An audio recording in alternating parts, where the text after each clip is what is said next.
حضرت امیر محمد اکرم آوان مد ذلہ العالی دارالعرفان منارہ ضلع چکوال میں سالہ سال سے قرآن و حدیث کے اوپر خطابات کر رہے ہیں اور سلسلہ نقشبندیہ اویسیہ کے مطابق لوگوں کو ذکر الہی کی تربیت دے رہے ہیں۔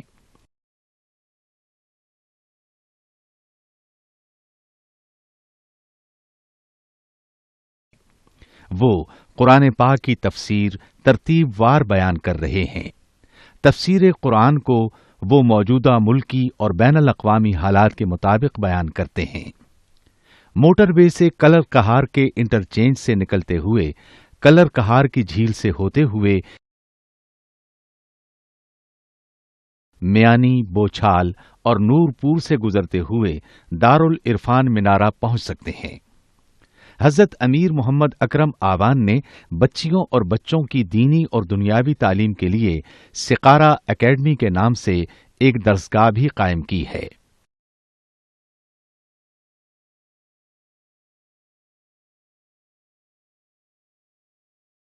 جس کا افتتاح ملک پاکستان کے صدر جنرل محمد ضیاء الحق نے اپنے دست مبارک سے کیا تھا۔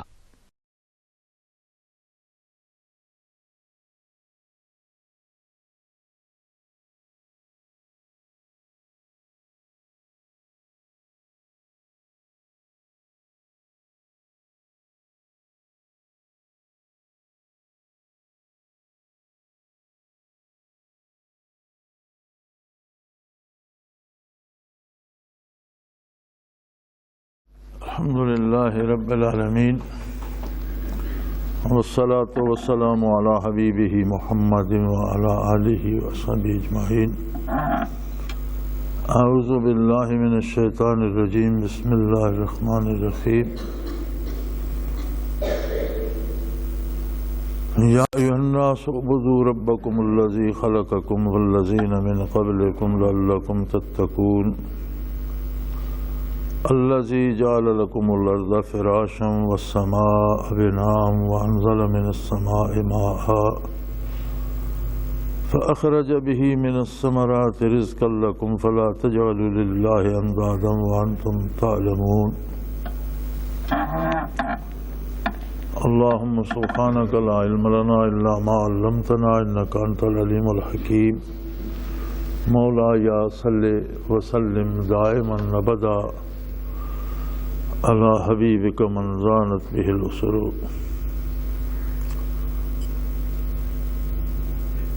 اے لوگو، اپنے پروردگار کی عبادت کرو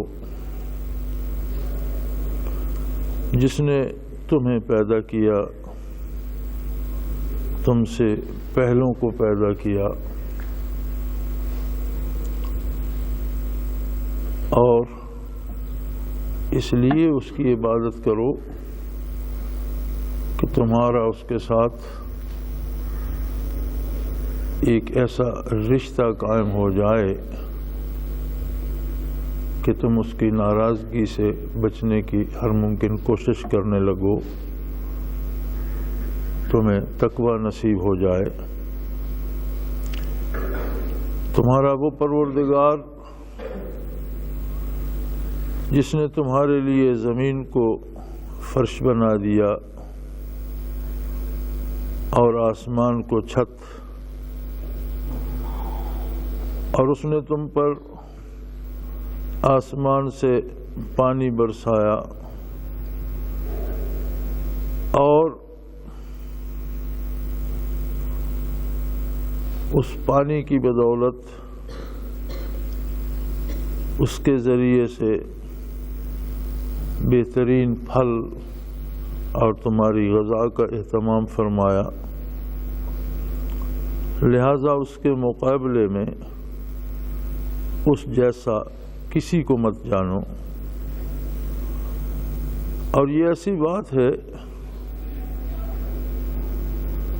کہ تم خود بھی جانتے ہو، یعنی ہر انسان خود بھی یہ بات جانتا ہے کہ کوئی دوسرا ایسا نہیں جو زمین کو پیدا کرے، آسمان کو پیدا کرے، کوئی دوسرا ایسا نہیں جو بارشیں برسائے اور اس سے طرح طرح کے پھل اور کھیتیاں پیدا فرمائے، یہ اسی واحد لا شریک کی عطا ہے۔ ایک بڑی عجیب بات ہے کہ بعض اوقات تو انسان ایسا بد نصیب ہوتا ہے کہ اسے عبادت کی توفیق نہیں ہوتی، ایک اور انسان ہوتا ہے جسے عبادت میں شغف تو ہوتا ہے لیکن وہ کچھ عجیب طرح سے اپنے ٹوٹے پھوٹے سجدوں پہ یا اپنے اوراد و وظائف پہ فخر کرنے لگتا ہے، اور وہ سمجھتا ہے کہ میں بہت بڑا کام کر رہا ہوں اور میرا تو اب بہت حساب اللہ کے ذمہ نکلتا ہے۔ اس گھمنڈ میں آ جاتا ہے کہ میں بہت نیک ہوں، میں بہت پارسا ہوں۔ سب سے پہلی بات تو یہ ہے کہ عبادت کا مفہوم کیا ہے، چونکہ ہم عبادات صرف فرائض سنن اور نوافل کو، نماز روزے کو، نفلی عبادتوں کو یا حج و صدقات کو، فرض ہوں یا نفل ہوں، اسی کو عبادت سمجھتے ہیں۔ حقیقت یہ ہے کہ عبادت کا مفہوم بہت وسیع ہے، اور جو بھی کام اللہ کریم کی اطاعت کا کیا جائے، اس کی رضا کے لیے خلوص سے کیا جائے، ہر وہ کام عبادت ہے۔ روزی جائز طریقے سے کمانا عبادت ہے، بال بچوں کو حلال روزی کھلانا عبادت ہے، اپنے رہنے کے لیے گھر بنانا جائز وسائل سے عبادت ہے۔ ہر کام زندگی کا جو بھی حدود شرع کے اندر کیا جائے اور اس نیت سے کیا جائے کہ اللہ کریم اس پر راضی ہو، وہ عبادت ہے۔ اور عبادات پر جو سب سے بڑی نعمت نصیب ہوتی ہے وہ تقویٰ ہے۔ لعلکم تتقون،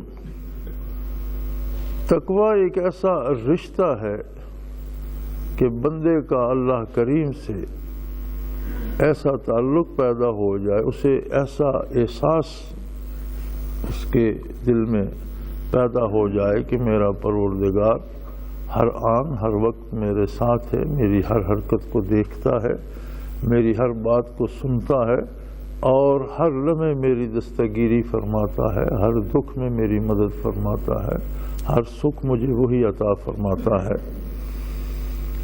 اور اس کی نافرمانی سے، اس کی ناراضگی سے ڈر لگنے لگے۔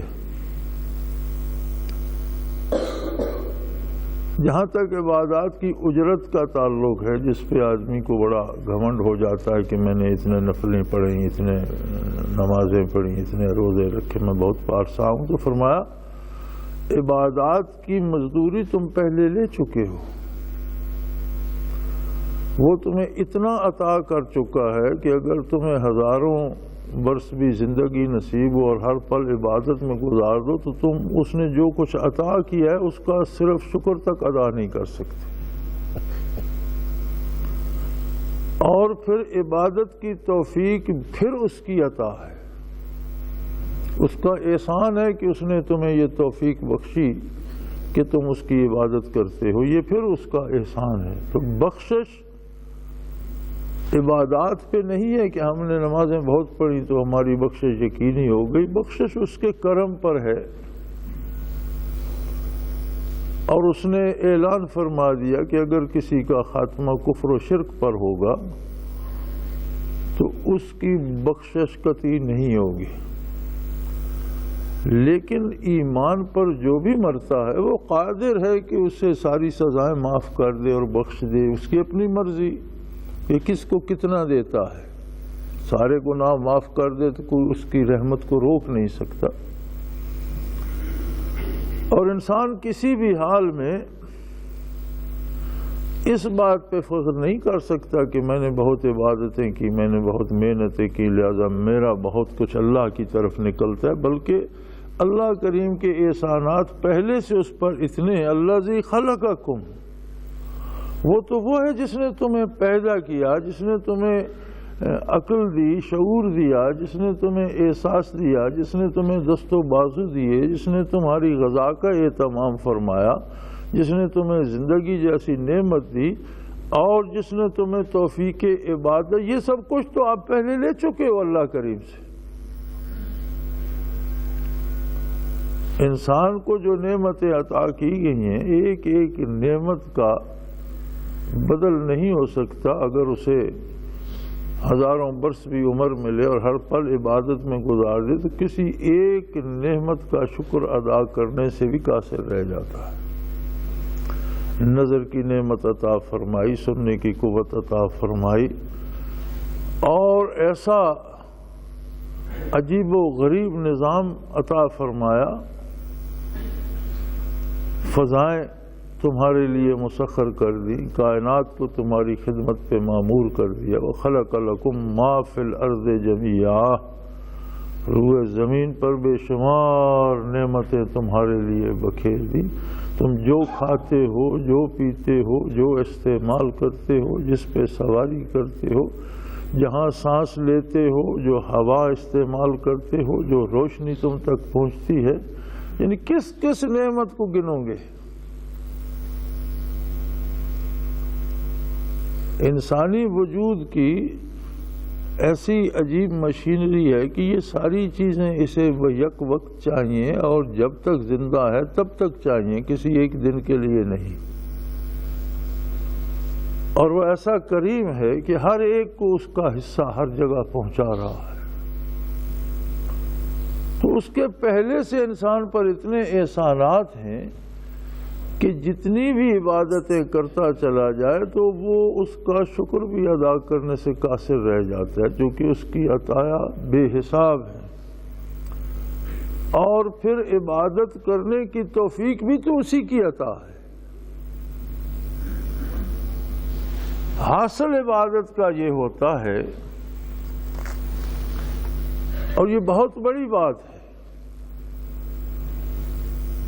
کہ اللہ کریم کی پہچان اور معرفت نصیب ہو جاتی ہے، اس کے احسانات کا احساس پیدا ہونا شروع ہو جاتا ہے، اور اس کے ساتھ محبت اور قرب کا ایک تعلق بننے لگتا ہے کہ میرا رب کتنا کریم ہے اور اس نے میرے لیے کتنا اہتمام فرمایا۔ ایک ایک فرد کے لیے سورج کی روشنی بکھیرتا ہے، ایک ایک فرد کے لیے چاند کی چاندنی نچھاور کرتا ہے، ایک ایک فرد کے لیے بارشیں برساتا ہے، اور بے حساب و بے پناہ رزق عطا فرماتا ہے۔ ہم اگر ایک دن کا بھی اندازہ کریں کہ صرف نوع انسانی کتنا رزق کھاتی ہے، کتنا پانی پیتی ہے، کتنی ہوا استعمال کرتی ہے، کتنی روشنی استعمال کرتی ہے، تو ہم اندازہ نہیں کر سکتے۔ پھر یہ بے پناہ مخلوق، جانور، چرند پرند، سارے انسان کی خدمت کے لیے پیدا فرما دیے۔ کسی پر سواری کرتے ہو، کسی کا گوشت کھاتے ہو، کسی کی کھال استعمال کرتے ہو۔ یہ اللہ کی یہ مخلوق کتنا رزق روزانہ کھاتی ہے، خدمت انسان کی کرتی ہے، ان سب کو تمہاری خاطر پال رہا ہے۔ تو انسان اگر ان چیزوں کا تجزیہ کرنے بیٹھے، کون ہے جس نے آسمان جیسی چھت تمہیں مہیا فرما دی، جس کے نیچے نہ کوئی دیوار ہے، نہ کوئی ستون ہے، نہ کبھی اس کے گرنے کا اندیشہ ہے، نہ اس کے پھٹنے کا کوئی ڈر ہے۔ پھر ایسا قادر ہے کہ آسمان کی بلندیوں سے بارش برساتا ہے اور ہر طرف ہریالی پھیلا دیتا ہے، اور ہر طرف پھلوں اور پھولوں کے گلشن سجا دیتا ہے، اور اس سے کون فائدہ اٹھاتا ہے؟ کس کی خاطر ہے یہ سارا اہتمام؟ اگر جانور کھاتے ہیں، پرندے کھاتے ہیں، سمندر کے جانور کھاتے ہیں، تو ان سب کو کس کی خاطر پیدا فرما دیا؟ یہ سارے انسان کے کام آتے ہیں اور انسان کے لیے سب کو پالا جا رہا ہے، سب اس پر نچھاور ہوتے ہیں، اس کی خدمت کے لیے ہیں۔ تو فرمایا لوگوں عبادت کرو اپنے پروردگار کی، وہ رب ہے تمہارا، تمہاری تخلیق سے لے کر ابد الآباد تمہاری ہر ضرورت ہر لمحہ پوری فرما رہا ہے۔ اس نے تمہیں پیدا فرمایا، تم سے پہلے جتنے تمہارے آبا و اجداد گزرے سب کا خالق وہی ہے، اور اس کا قرب تلاش کرو۔ زندگی کے معراج یہی ہے۔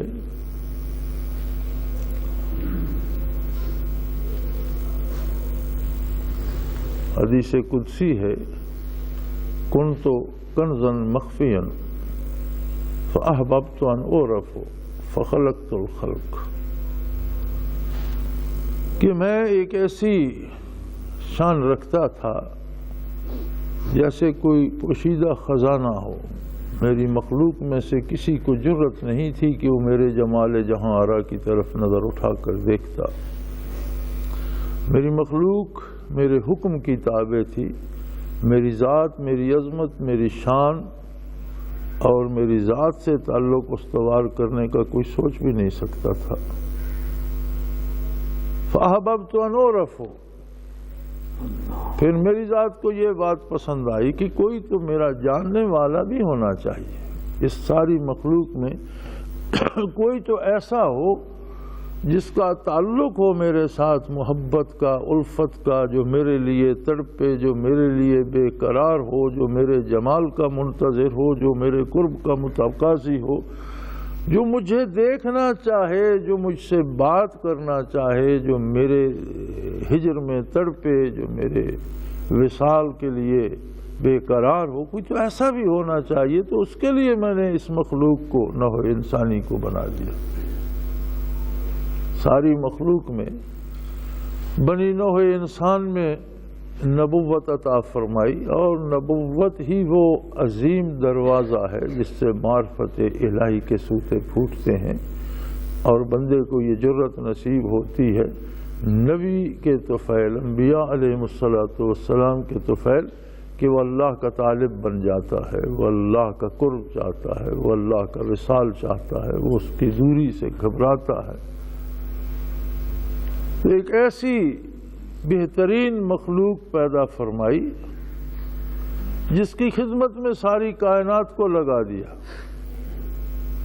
اب جتنے ستارے یا سیارے آسمان کی وسعتوں میں تیرتے پھرتے ہیں، ان سب کا کچھ نہ کچھ اثر زمین پہ مرتب ہوتا ہے۔ کسی سے کھیتیاں اگتی ہیں، کسی سے بارش برستی ہے، کسی کی اثرات سے پھل پکتے ہیں، کسی کے اثر سے ان میں مٹھاس آتی ہے۔ وہ سارے روئے زمین پر مختلف چیزوں کے ہونے کا سبب بنتے ہیں، اور سارا کچھ جو زمین پہ ہوتا ہے، فرمایا وَخَلَقَ لَكُم مَّا فِي الْأَرْضِ جَمِيعًا، جو کچھ زمین میں تخلیق میں نے فرمایا وہ سب تمہاری خدمت کے لیے، اور تمہیں وَمَا خَلَقْتُ الْجِنَّ وَالْإِنسَ إِلَّا لِيَعْبُدُونِ، جنوں اور انسانوں کو میں نے اپنی اطاعت کے لیے، اپنے قرب کے لیے، اپنی محبت کے لیے پیدا فرمایا، ورنہ تو ساری مخلوق اس کی اطاعت میں ہمہ وقت کمر بستہ ہے۔ لیکن وہ اطاعت حکم کی ہے، اور انسان ایسی مخلوق ہے جو حاکم کا قرب چاہتا ہے، اس کی اطاعت اس لیے کرتا ہے کہ اسے اس ذات کا قرب نصیب ہو جائے، وصال نصیب ہو، اسے دیکھے، اس سے بات کرے، اس سے اپنی طلب، اپنے دکھ، اپنی تڑپ، اپنی محبت کا اظہار کرے۔ وہ ہستی ہے جس نے تمہارے لیے زمین کو فرش کر دیا۔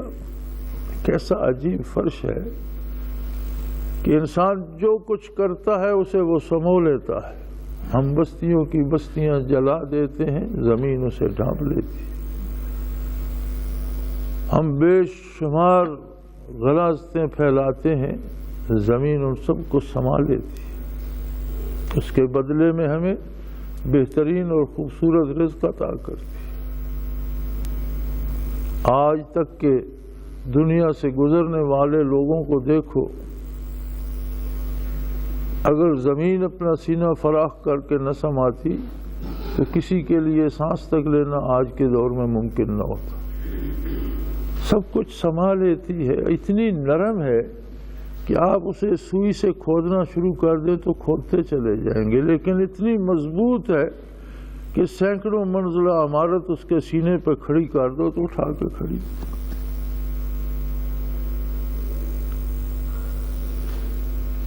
کوئی مر جائے تو اسے قبول کر لیتی ہے، جو زندہ ہے اسے رزق دیتی ہے جب تک وہ زندہ ہے۔ اور کتنی مخلوق ہے کہ زمین کا سینہ پھاڑ پھاڑ کر طرح طرح کی نعمتیں حاصل کر رہے ہیں اور اپنے لیے رزق حاصل کر رہے ہیں، اور کب سے کر رہے ہیں، کب سے یہ کھیتیاں اگ رہی ہیں، کب سے یہ پھل پک رہے ہیں، کب سے یہ سب کچھ ہو رہا ہے، اور دیے جا رہی ہے، دیے جا رہی ہے، دیے جا رہی ہے۔ کوئی بات ختم ہونے میں نہیں آتی، کب سے چلی ہے، اب تک گھاس اگنا ختم ہو گئی ہوتی، فصلیں ہونا ختم ہو گئی ہوتی، پھل اگنا ختم ہو گئے ہوتے، نہیں ہو رہے۔ اس کے اپنے خزانے ہیں، اور تمہارے لیے اس نے اتنی نعمتوں اور اتنے خزانوں کا منہ کھول دیا ہے کہ تم کبھی بھی اس کی نعمتوں کا شکر ادا کرنے کے قابل نہیں ہو سکتے۔ دعوت فکر ہے صاحب خرد کو کہ کوئی بیٹھ کر سوچے تو صحیح کہ اللہ کی کتنی نعمتیں ہیں جو وہ بے تحاشا استعمال کیے جا رہے ہیں، اور کون منعم حقیقی ہے جو اسے دیے جا رہا ہے، دیے جا رہا ہے، دیے جا رہا ہے۔ پھر وہ بارشیں برساتا ہے، پھر تمہارے لیے نئے نئے پھل، نئے نئے پودے، نئی نئی غذا، نئے نئے فصل، نئی نئی چیزیں پیدا فرماتا ہے، اور ہمارا تم جانتے ہو کہ یہ سارا کام صرف وہ ایک ہستی انجام دے رہی ہے، اور پھر تم اس کے شریک بنا لیتے اور اس کے برابر لوگوں کو اور اس کے برابر دوسروں کو سمجھنے لگتے ہو۔ پھر فرمائے ایک اور بات، یہ ساری باتیں تو اللہ کی کتاب بتا رہی ہے، اللہ کے نبی صلی اللہ علیہ وسلم نے بتائی۔ اب اگر کسی کو یہ شبہ ہو کہ یہ کتاب تو نبی کریم صلی اللہ علیہ وسلم نے جوڑ لی ہے، کچھ لوگوں کو بٹھا کر لکھوا لی، یا کوئی کسی انسان کی بتائی ہوئی بات ہے، تو جو کام ایک انسان کرتا ہے وہ دوسرا بھی کر سکتا ہے۔ ایسا ممکن نہیں ہے کہ دنیا میں ایک کام ایک بندہ کر لیتا ہے اور پوری دنیا میں وہ کام کوئی دوسرا نہیں کر سکتا۔ اگر ایک انسان کر سکتا ہے تو اس کا مطلب وہ کام دوسرا بھی کر سکتا ہے۔ اگر کسی کو یہ شبہ ہو کہ یہ جو باتیں یہ کتاب بتا رہی ہے، یہ کتاب شاید کسی نے ایسے نبی کریم صلی اللہ علیہ وسلم نے کسی سے لکھوا لی ہے یا بنا لی، وَإِن كُنتُمْ فِي رَيْبٍ مِّمَّا نَزَّلْنَا عَلَىٰ عَبْدِنَا، ہم نے اپنے بندہ خاص پر، عبد دیگر عبد ہو چیزیں دیگر، عبد تو سارے ہیں لیکن عبد نا میرا بندہ جو میں نے اپنے مقرب اور خاص بندے پہ اتاری ہے۔ اگر اس کتاب میں کسی کو شبہ ہو کہ یہ پتہ نہیں انسانوں کی لکھی ہوئی ہوگی، تو فرمایا کتاب تو بہت بڑی ہے، فاتو بصورت من مثلہ، تم اس جیسا عبارت کا ایک چھوٹا سا ٹکڑا لکھ کر لے آؤ،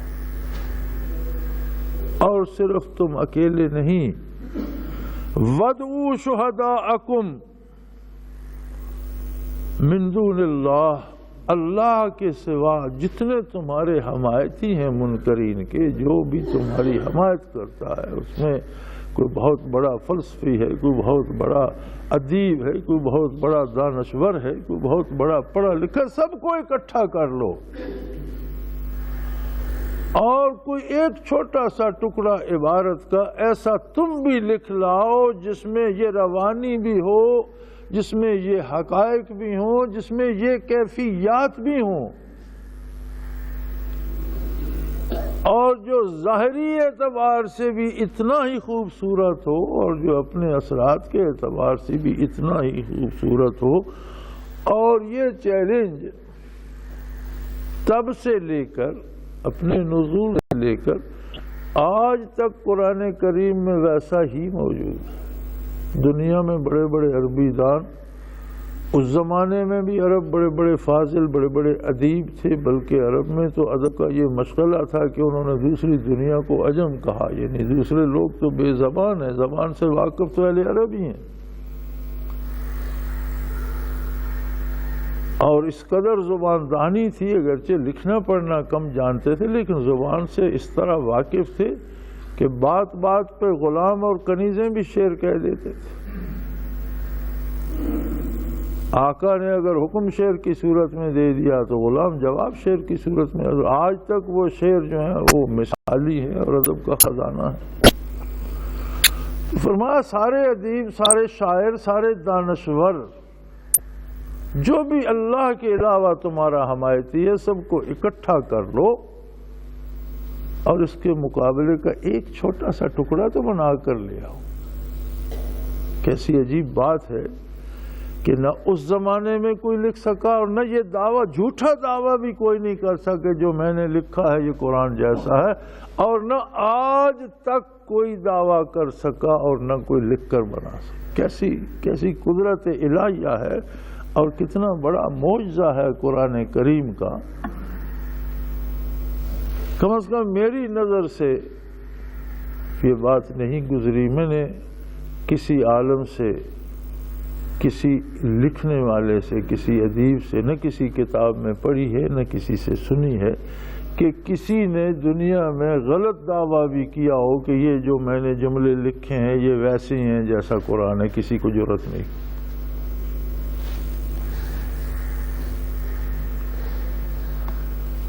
سو فرمایا ان کنتم فی ریب مما نزلنا علی عبدنا، ہم نے اپنے بندہ خاص پر حضرت محمد صلی اللہ علیہ وآلہ وسلم پر جو کتاب اتاری ہے، اگر اس میں تمہیں کوئی شک و شبہ ہو تو تم اپنے ان تمام لوگوں کو جو اس کو اللہ کی کتاب نہیں مانتے، پڑھے لکھے ہیں، ادیب ہیں، دانشور ہیں، سب کو بھی دعوت دو، سب کو اکٹھا کر لو اور سارے مل کر اس جیسا کوئی ایک چھوٹا سا ٹکڑا تو لکھ لاؤ. پھر بڑے مزے کی بات یہ ہے کہ ارشاد ہو اگر تم سچے ہو تو یہ کر دکھاؤ. اگر یہ اللہ کا کلام نہیں ہے اور کسی مخلوق کا کلام ہے، انسان کا کلام ہے، تو تم بھی انسان ہو، تم اس جیسا لکھ لاؤ. فرمایا فَإِن لَّمْ تَفْعَلُوا، اگر تم ایسا نہ کر سکو، پھر ساتھ فیصلہ دے دیا وَلَن تَفْعَلُوا، اور تم کبھی ایسا نہیں کر سکتے. اب یہ بات ذات باری ہی فرما سکتی ہے کہ کوئی بھی انسان کیسا بھی ہو وہ اللہ کی قدرت کا مقابلہ نہیں کر سکتا. اللہ کے کلام کے مقابلے میں اس کے کلام کی کوئی حیثیت نہیں ہے. اس جیسا کلام لکھ نہیں سکتا. اور فیصلہ دے دیا، پہلے فرمایا اگر یہ کام نہ کر سکے، اور پھر فرمایا کہ تم قیامت تک بھی یہ کام نہیں کر سکو گے، کبھی بھی یہ نہیں کر سکو گے. اور جب نہیں کر سکتے تو فَاتَّقُوا النَّارَ الَّتِي وَقُودُهَا النَّاسُ وَالْحِجَارَةُ، تو پھر اس آگ سے ڈرتے رہو جس کا ایندھن انسانوں کو بننا ہے، اور وہ ایسی تیز، ایسی سخت آگ ہے کہ پتھر بھی جلنے لگ جاتے ہیں. عرف عام میں دنیا میں تو ہے کہیں آگ لگ جائے تو اس پر پتھر پھینک دو زیادہ تو اسے بجھا دیتے ہیں. فرمایا دوزخ کی آگ کفر اور شرک کے طفیل جو نصیب ہوگی، اللہ کے منکرین کا جو آخرت میں ٹھکانہ ہے اور دین کے مخالفین کا جو آخرت میں ٹھکانہ ہے، اس کی آگ ایسی سخت ہے کہ اس میں پتھر ڈالو گے تو اس پر پتھر بھی جلنا شروع ہو جائیں گے. اس کا ایندھن ہے پتھر بھی. وہ دنیا کی آگ نہیں ہے کہ ایک جگہ آگ بھڑکی، اس پر آپ نے مٹی ڈال دی، پتھر ڈال دیے، وہ بجھ گئی۔ فرمایا پتھر اس پہ ڈالے جائے تو اس کا ایندھن ہی بنتے ہیں، وہ اتنی سخت ہے کہ جو چیز آئے گی اسے جلاتی چلی جائے گی۔ اعدت للکافرین،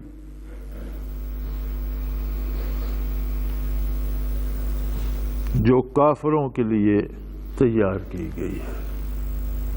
انسانی زندگی کی حقیقت یہ ہے کہ دنیا میں جو وقت انسان کو نصیب ہوا ہے یہ اس کا امتحان کا اور آزمائش کا دور ہے۔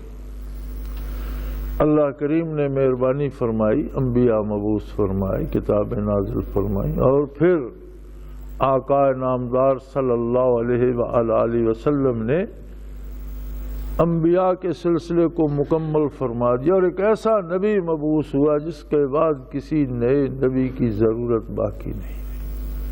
قرآن کریم وہ آخری کتاب ہے، آخری وحی الہی ہے جو نازل ہوئی، اور زندگی کے ہر مسئلے کا جواب تا قیام قیامت اس نے دے دیا، کسی نئی کتاب کی ضرورت باقی نہیں رہی۔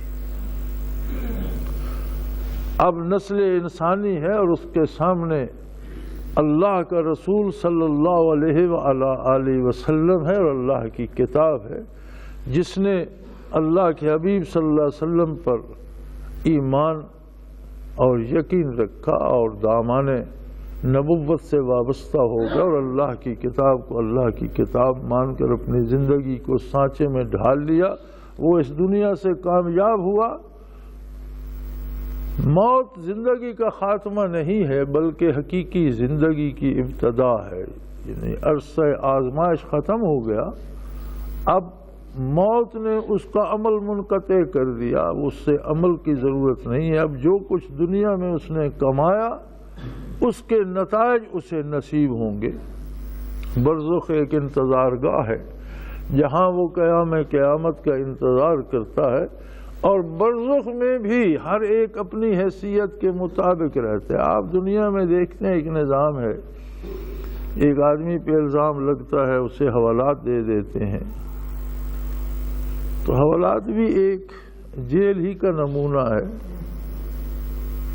لیکن حوالاتی مختلف ہوتے ہیں، الزام مختلف ہوتے ہیں، افراد کی حیثیات مختلف ہوتی ہیں، اس مختلف انداز سے رکھے جاتے ہیں، پھر قید ہو جاتی ہے یا سزا ہو جاتی ہے تو جیل چلے جاتے ہیں۔ اسی طرح برزخ انتظار گاہ ہے قیام قیامت تک کے لیے، لیکن برزخ میں بھی ہر رہنے والا اپنی حیثیت کے مطابق رہتا ہے۔ اگر نجات یافتہ ہے تو اسے وہاں عزت و آرام نصیب ہوتا ہے، اور اگر کوئی بلند درجات والا ہے تو اسے مزید آسانیاں اور مزید رحمتیں اور مزید لطف الہی نصیب ہوتا ہے۔ اور بد نصیب ہے دنیا سے اگر ایمان ضائع کر کے اور کفر کی حالت میں، شرک کی حالت میں مر گیا تو برزخ میں بھی وہ ایک حوالاتی یا ایک قیدی بن جاتا ہے۔ پھر وہ جس درجے کا کافر ہے، جس درجے کا مشرک ہے، جس درجے کا گناہگار ہے، اس طرح کی اس کی رہائش برزخ میں بھی ہوتی ہے، جس سے عذاب و ثواب قبر کہا جاتا ہے۔ نبی کریم صلی اللہ علیہ وسلم نے فرمایا القبر روضۃ من ریاض الجنہ وحفرۃ من حفر النیران، کہ ہر قبر یا جنت کے باغوں میں سے باغ ہوتی ہے یا دوزخ کے گڑھوں میں سے ایک گڑھا، کہ قبر میں جانے والا اگر جنتی ہے تو قبر میں بھی اسے راحتیں نصیب ہوتی ہیں، احترام نصیب ہوتا ہے، ایک زندگی کی ابتدا ہے۔ پھر سب قبروں کو بھی کھولا جائے گا، حشر قائم ہوگا، قیامت قائم ہوگی، سارے لوگ حاضر ہوں گے، ہر ایک کا فردن فردن حساب ہوگا، اللہ کی طرف سے فیصلہ صادر ہوگا۔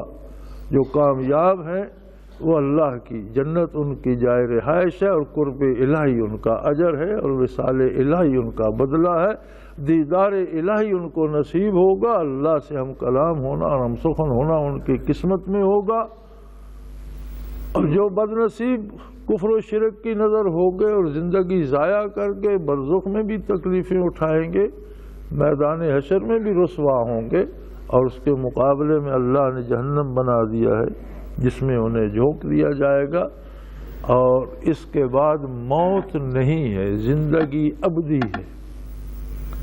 کفر و شرک پر مرنے والے کو بھی پھر موت نہیں آئے گی، پھر اسے ہمیشہ ہمیشہ اسی دوزخ میں رہنا ہوگا جہاں وہ جلتا بھی رہے گا، زندہ بھی رہے گا۔ اور اہل جنت کے لیے بھی پھر موت نہیں ہے، وہ اللہ کے قرب کی نعمتیں اور اللہ کے وصل کی لذتیں حاصل کریں گے۔ تو حقیقی زندگی وہ ہے جب آدمی واپس اپنے گھر پہنچے گا۔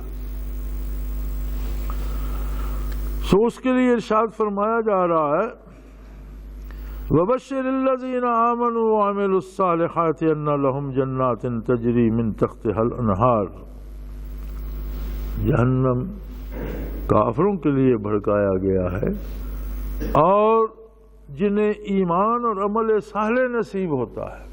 قرآن حکیم کا یہ عجیب انداز ہے کہ جہاں بھی ایمان کا ذکر آتا ہے ساتھ عمل صالح کی بات آ جاتی ہے۔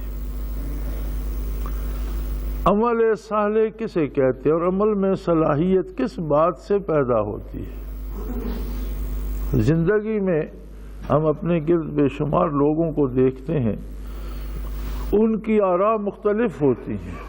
ایک شخص ایک کام کو برا خیال کرتا ہے جبکہ دوسرا اسی پر فخر کر رہا ہوتا ہے۔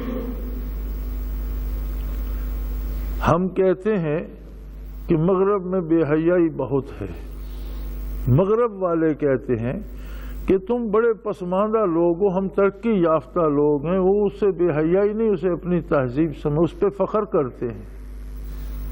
یہ لوگوں کی رائے کا اختلاف ہے۔ ایک آدمی کہتا ہے کہ چوری بہت برا کام ہے، اور چور کہتا ہے کہ میں صاحب کمال ہوں، میں چیز لے جاتا ہوں، کسی کو کانوں کان خبر نہیں، وہ اس پہ فخر کر رہا ہوتا ہے۔ ہم کہتے ہیں کہ قتل و غارت گری برا کام ہے، اور کتنے قاتل ایسے ہیں جو قتل کرنے پہ فخر کرتے ہیں۔ لوگوں کی رائے ایک کام میں مختلف ہوتی ہے، اس کو کیسے پتہ چلے کہ یہ کام صالح ہے؟ عمل صالح کیسے پتہ چلے؟ اس کا معیار ہے اللہ کا رسول صلی اللہ علیہ وسلم۔ جو کام آپ نے کیا وہ صالح ہے، جو کرنے کا حکم دیا وہ صالح ہے، جسے حضور اکرم صلی اللہ علیہ وسلم نے پسند فرمایا وہ صالح ہے۔ جو کام حضور کے اتباع کے دائرے کے اندر آتا ہے ہر وہ کام صالح ہے، اور ہر وہ کام جو اتباع رسالت سے خارج ہے اور باہر ہے وہ غیر صالح ہے۔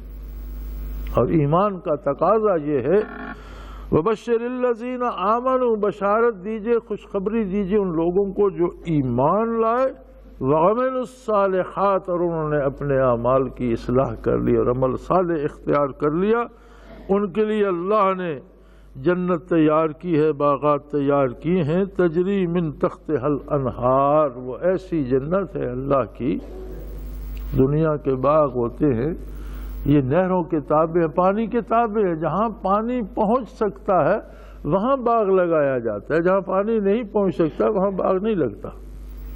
لیکن فرمایا وہ اللہ کے وہ باغ ایسے ہیں کہ پانی ان کے تابع ہے، جہاں وہ باغ اگا دیتا ہے وہاں پانی کو پہنچنا پڑتا ہے۔ تجری من تحتہا الانہار، نہریں ان کے تابع بہتی ہیں۔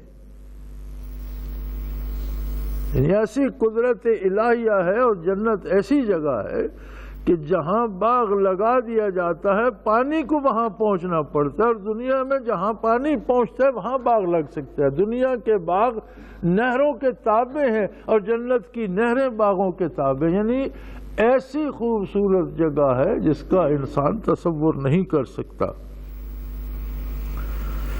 کلما رزقوا منہا من ثمرۃ رزقا، جب انہیں جنت کے باغوں میں سے پھل کھلائے جائیں گے بہشتوں کے، اور جنت کے جب پھل انہیں دیے جائیں گے تو وہ کہیں گے ھذا الذی رزقنا من قبل، بھئی یہ تو ہمیں پہلے بھی ملا کرتا تھا، یہ آم ہے تو آم تو ہم پہلے بھی وہاں بھی ہمیں اللہ نے عطا کیے تھے، یہ خربوزہ ہے تو ہم بھی وہاں بھی کھاتے تھے۔ لیکن اس کا پتہ وہاں چلے گا کہ وہ نام کا تو آم ہے لیکن اس کی لذت، اس کی شیرینی اور اس کی کیفیت کا درجہ کیا ہے۔ وَأُتُوا بِهِ مُتَشَابِهًا، انہیں ایسے ہی پھل عطا کیے جائیں گے جن سے وہ واقف ہیں. وہ سمجھیں گے کہ یہ پہلی ہی قسم کا ہے.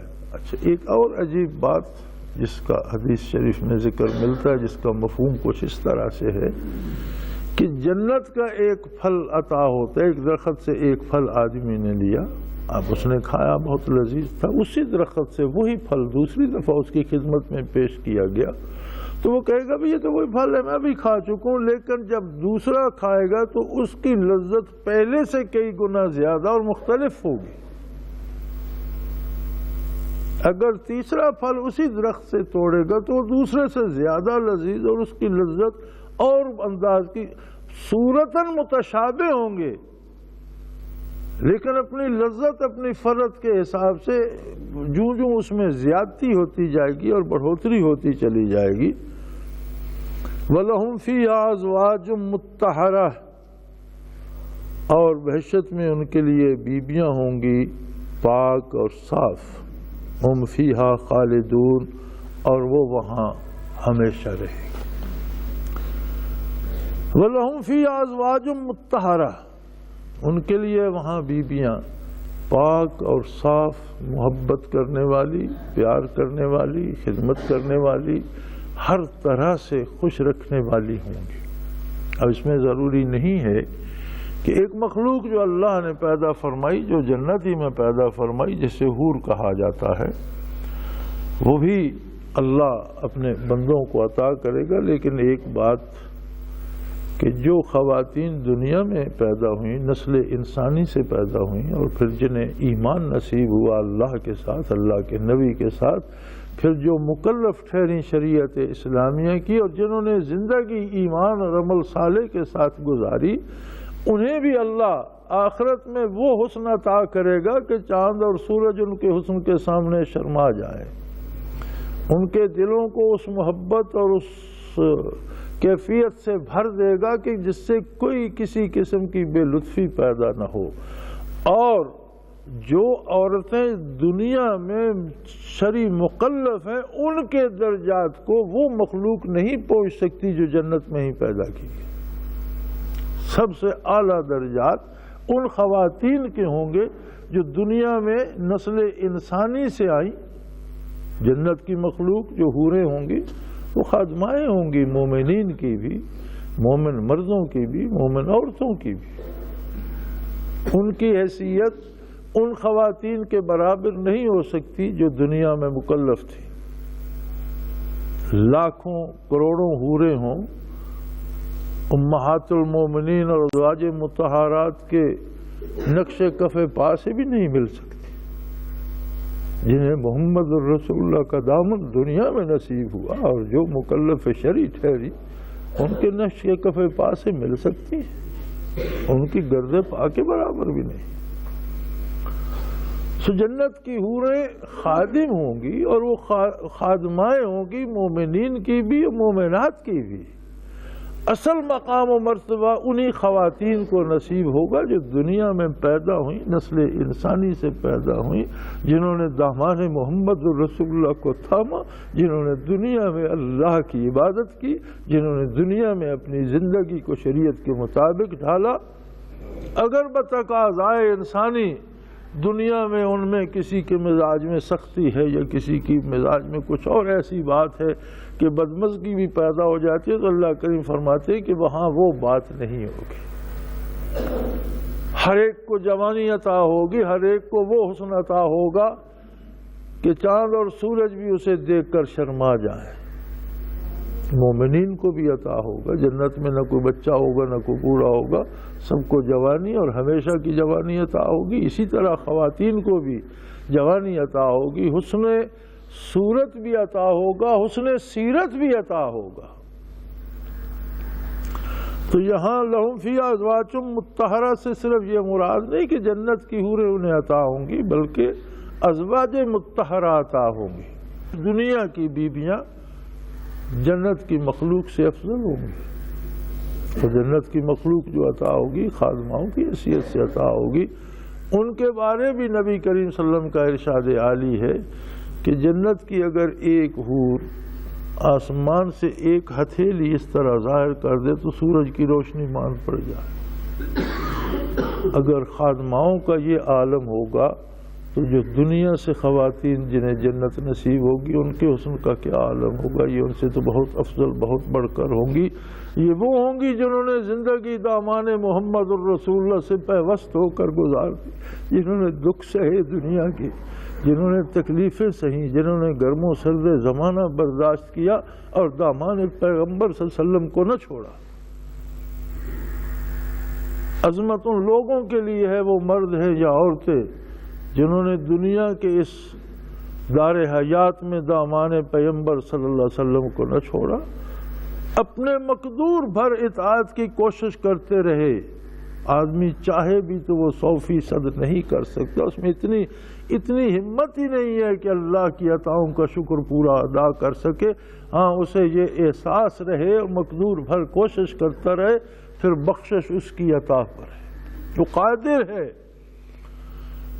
کہ کسی کو ایمان نصیب ہو جائے، دل سے یقین ہو جائے اس کی وحدانیت پر، اس کے پیغمبر صلی اللہ علیہ وسلم کی صداقت پر، اس کے کتاب کے حق ہونے پر، تو کوئی عمل بھی نہ ہو تو بخش دے، تو اس کی بخشش کو کون روک سکتا ہے؟ لیکن ہوتا یہ ہے کہ جنہیں وہ بخشتا ہے انہیں دنیا میں توفیق عمل بھی دے دیتا ہے۔ اس لیے بے عملی سے آدمی کو متنبہ ہونا چاہیے کہ اگر مجھ سے دامان شریعت چھوٹ رہا ہے تو کہیں اللہ کریم ناراض تو نہیں، میری بخشش خطرے میں تو نہیں۔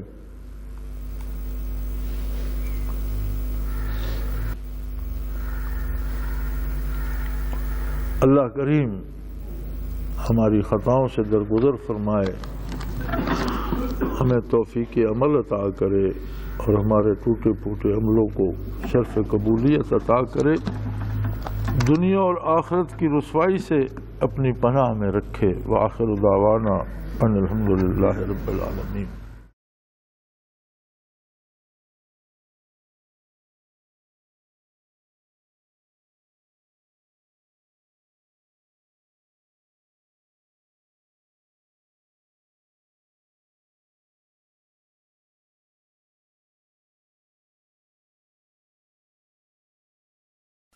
وہ تمام احباب جو اسلام کی طلب رکھتے ہیں ان سے گزارش ہے کہ دارالعرفان منارہ ضلع چکوال میں امیر محمد اکرم آوان صاحب کے خطابات سے مستفید ہوں۔